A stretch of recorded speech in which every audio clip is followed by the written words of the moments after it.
우리 다 함께 사도신경으로 우리의 신앙을 고백드리시면서 8월 3일 월요일 아침 예배를 드립니다.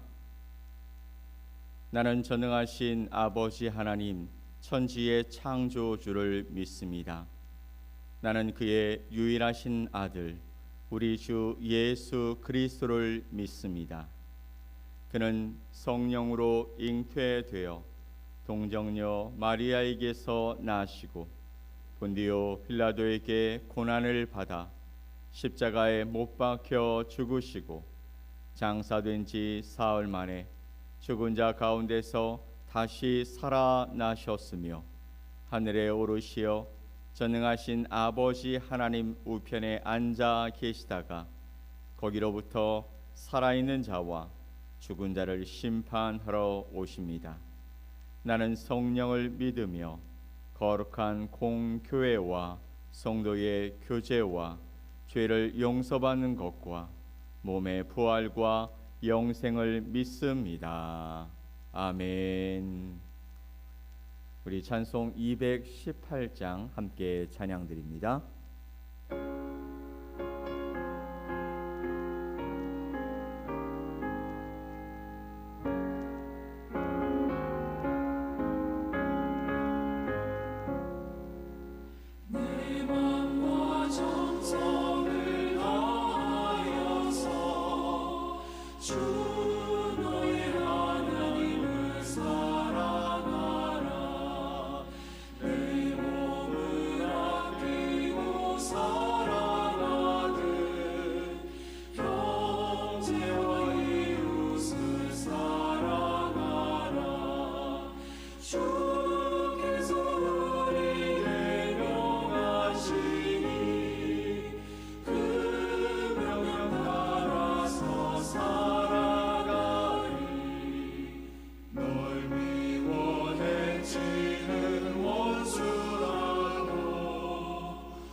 오늘 함께 보실 하나님의 말씀은 고린도전서 11장 17절로 26절 말씀입니다. 고린도전서 11장 17절에서 26절 말씀을 합독해서 말씀을 보겠습니다. 내가 명하는 이 일에 너희를 칭찬하지 아니하나니 이는 너희의 모임이 유익이 못되고 도리어 해로움이라. 먼저 너희가 교회에 모일 때에 너희 중에 분쟁이 있다 함을 듣고 어느 정도 믿거니와 너희 중에 파당이 있어야 너희 중에 옳다 인정함을 받은 자들이 나타나게 되리라. 그런즉 너희가 함께 모여서 주의 만찬을 먹을 수 없으니 이는 먹을 때에 각각 자기의 만찬을 먼저 갖다 먹으므로 어떤 사람은 시장하고 어떤 사람은 취함이라.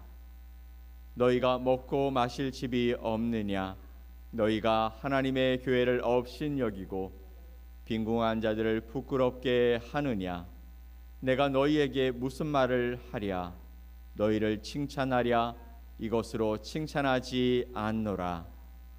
내가 너희에게 전한 것은 주께 받은 것이니 곧 주 예수께서 잡히시던 밤에 떡을 가지사 축사하시고 떼어 이르시되 이것은 너희를 위하는 내 몸이니 이것을 행하여 나를 기념하라 하시고 식후에 또한 그와 같이 잔을 가지시고 이르시되 이 잔은 내 피로 세운 새 언약이니 이것을 행하여 마실 때마다 나를 기념하라 하셨으니 너희가 이 떡을 먹으며 이 잔을 마실 때마다 주의 죽으심을 그가 오실 때까지 전하는 것이니라.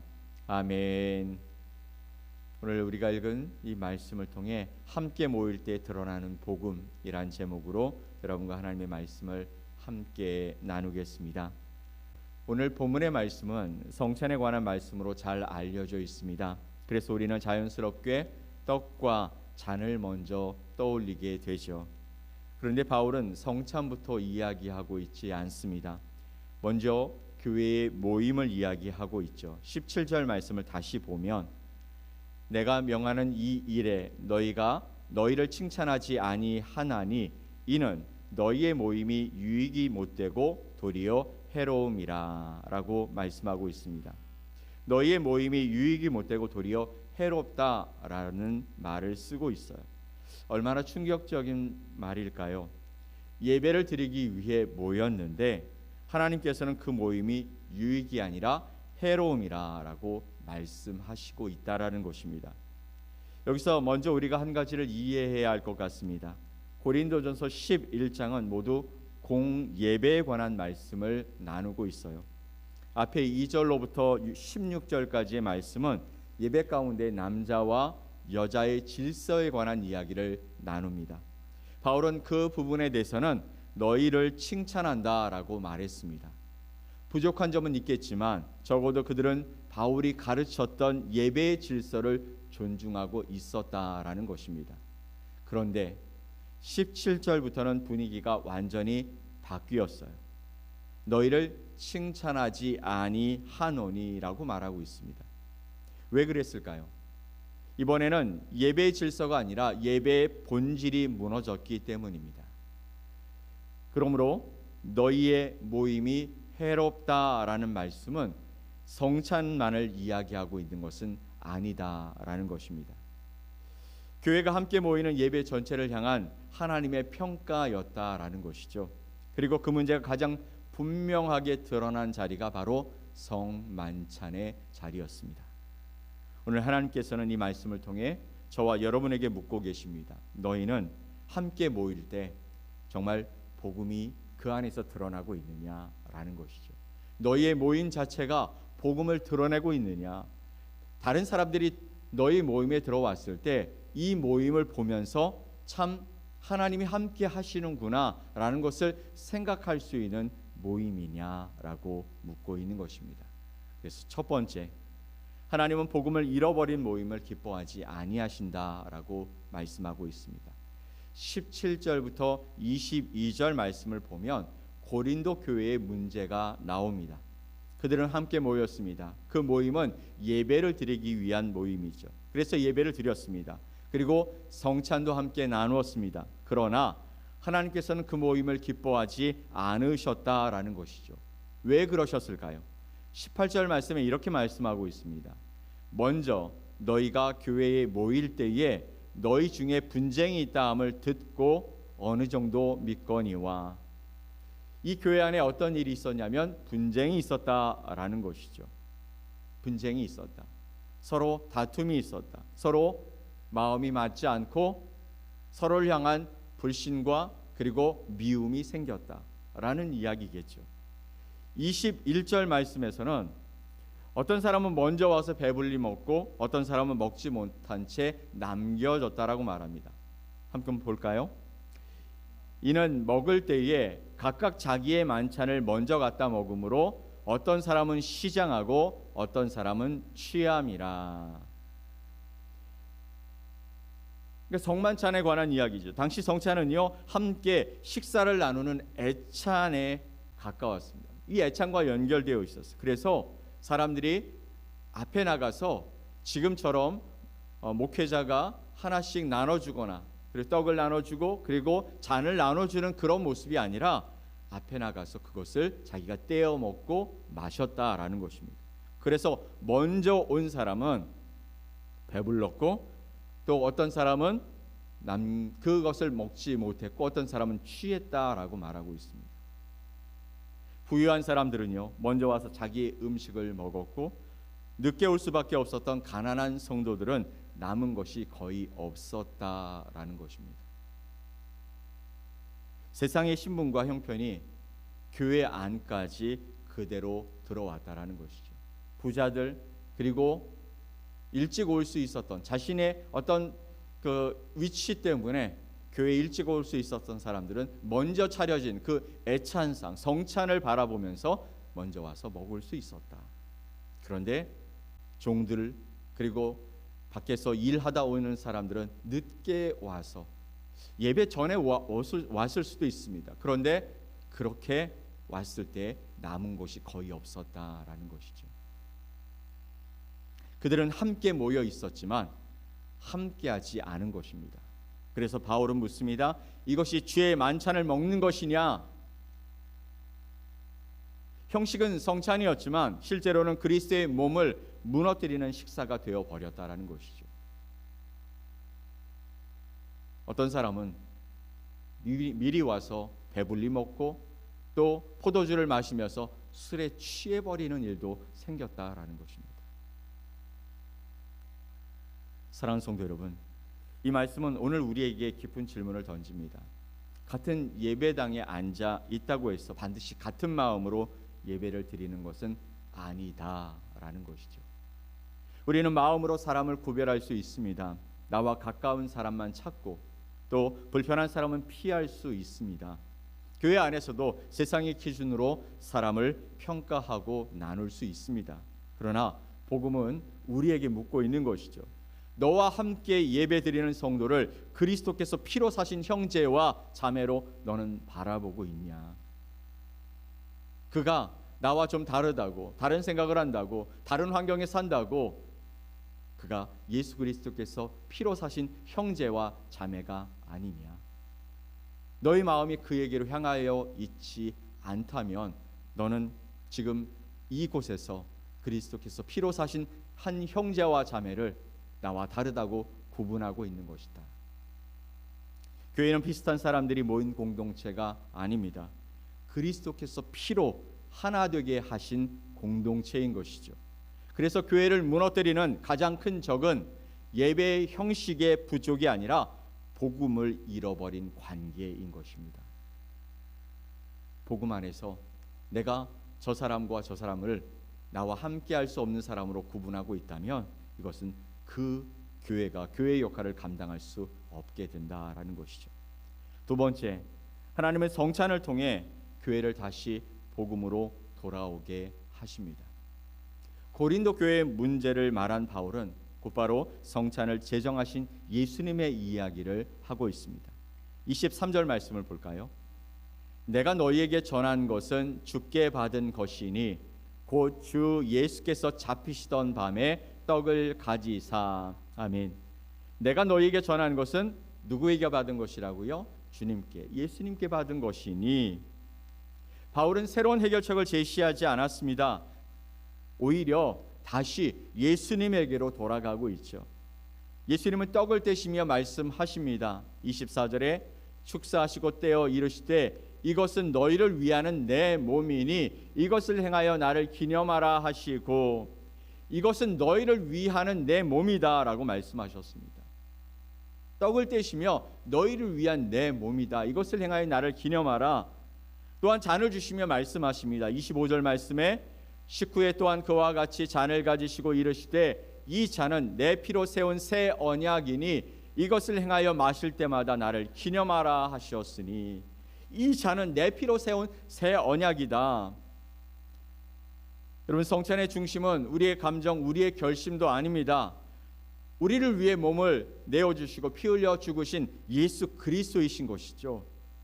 개혁주의 신앙은 성찬을 단순한 기념 행사로만 이해하지 않습니다. 성찬은 말씀과 함께 하나님께서 교회에 주신 은혜의 방편이라는 것이죠. 우리는 떡과 잔을 통해서 눈으로 예수 그리스도의 복음을 보게 되는 것입니다. 찢기시고 피 흘려 죽으신 예수님, 그분이 우리를 사랑하셨기 때문에 그 일을 감당하셨고, 그로 말미암아 우리가 다시 살아나 예수와 함께 하나님을 바라보며 달려갈 수 있는 새로운 피조물이 되었다라는 것입니다. 성령께서는 믿음으로 참여하는 우리에게 십자가의 은혜를 더욱 확신하게 하시는 것이죠. 그리고 바울은 26절에서 성찬의 의미를 이렇게 정리했습니다. 너희가 이 떡을 먹으며 이 잔을 마실 때마다 주의 죽으심을 그가 오실 때까지 전하는 것이니라. 아멘. 이 떡을 먹고 이 잔을 마실 때마다 주님께서 우리를 위해 십자가에서 죽으심을 그가 오실 때까지, 예수님이 오실 때까지 전하는 것이다. 성찬은요, 과거를 기억하는 식탁입니다. 또한 현재 우리를 살리는 복음을 확인하는 식탁입니다. 그리고 다시 오실 주님을 기다리는 소망의 식탁이 바로 성찬인 것이죠. 그래서 과거에 우리를 위해 자신을 내어주신 예수님, 현재 그 복음이 나와 함께한다라는 그 놀라운 사실을 확인하는 그 성찬의 자리, 그리고 다시 오실 주님을 소망하는 바로 그것이 성찬의 의미라는 것이죠. 그래서 성찬은 단순히 개인이 은혜를 받는 자리이기보다 교회가 함께 복음을 선포하는 시간이 되는 것입니다. 성찬상에서 우리는 내가 얼마나 괜찮은 사람인지를 확인하는 것이 아니라 그리스도께서 얼마나 완전한 구원의 주가 되시는지를 확인하는 놀라운 자리가 되는 것인 줄 믿습니다. 세 번째, 복음을 기억하는 교회는 서로를 돌아보아야 한다라는 것이죠. 성찬은요, 예배 순서에서 끝나는 것이 아닙니다. 이 성찬은 우리의 삶으로 이어지는 것이죠. 그리스도의 몸을 기억한 사람은 그리스도의 몸된 교회를 사랑하게 되어 있다라는 것이죠. 그리스도의 피를 기억하는 사람은 형제와 자매를 함부로 대할 수 없다라는 것입니다. 그래서 오늘 우리 자신도 이렇게 물어보아야 하는 것이죠. 혹시 마음에서 멀어진 성도가 있을까? 서운함 때문에 외면하고 있는 그런 사람은 없을까? 도움이 필요하지만 아무도 돌아보지 않는 지체는 없을까? 복음은 우리에게 완벽한 관계를 요구하는 것이 아닙니다. 그러나 먼저 손을 내밀라고 말씀하시고, 먼저 용서하고, 먼저 화해하고, 먼저 사랑하고, 먼저 약한 지체를 돌보라고 말씀하고 계시는 것이죠. 왜냐하면 하나님께서 먼저 우리에게 그렇게 행하셨기 때문입니다. 우리가 아직 죄인 되었을 때 그리스도께서 우리를 위하여 몸을 내어 주신 것이죠. 이 사랑이 교회의 사랑이고, 또 우리가 받은 사랑이고, 우리가 행하여야 할 사랑인 줄 믿습니다. 사랑하는 성도 여러분, 오늘 하나님께서는 먼저 우리에게 예배를 돌아보게 하십니다.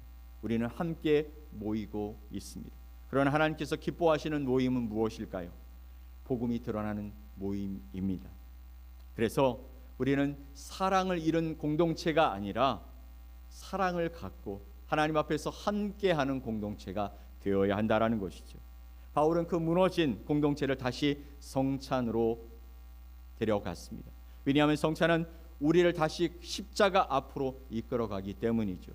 십자가 앞에서는 누구도 자랑할 수 없습니다. 십자가 앞에서는 누구도 다른 사람보다 높아질 수 없습니다. 모두가 은혜로 구원받은 죄인이고 그리스도의 피로 하나 된 형제 자매이기 때문이죠. 그러므로 우리 모두 함께 모일 때마다 기억해야 합니다. 우리는 단순히 예배에 참석하는 사람이 아니라 그리스도의 몸된 교회라는 것이죠. 이 십자가를 기억합시다. 그리고 함께 예배하는 성도가 예수 그리스도께서 피값으로 사신 나의 형제이고 나의 자매임을 기억하고 한 교회임을 우리가 고백하며 함께 앞으로 나아가는 믿음의 성도들, 믿음의 공동체가 될 수 있게 되기를 예수님의 이름으로 간절히 축원합니다. 아멘. 우리 함께 기도하겠습니다.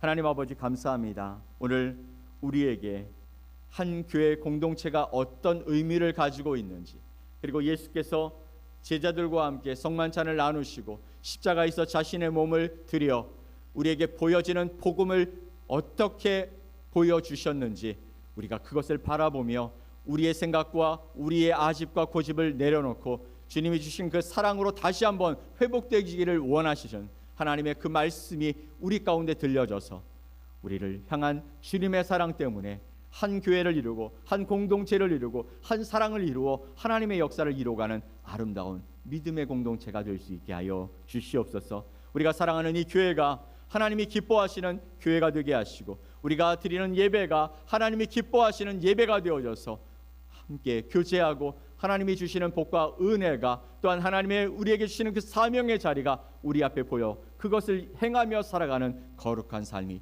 될 수 있게 하여 주옵소서. 이번 한 주간도 주님께서 우리와 함께 하실 것을 믿습니다. 우리의 길을 지도하시고 우리에게 말씀하시고 함께 하시는 놀라운 역사를 통해 우리를 통해 하나님의 나라가 드러나고 하나님의 역사가 보여지고 하나님의 사랑이 세상 가운데 드러나는 하루하루 또 순간순간이 되게 하여 주시옵소서. 그렇게 하실 주님을 기대하며 예수님의 이름으로 기도 올리옵나이다. 아멘. 하늘에 계신 우리 아버지여, 이름이 거룩히 여김을 받으시오며 나라가 임하시오며 뜻이 하늘에서 이루어진 것 같이 땅에서도 이루어지이다. 오늘 우리에게 일용할 양식을 주시옵고 우리가 우리에게 죄 지은 자를 사하여 준 것 같이 우리 죄를 사하여 주시옵고 우리를 시험에 들게 하지 마시옵고 다만 악에서 구하시옵소서. 나라와 권세와 영광이 아버지께 영원히 싸움나이다. 아멘.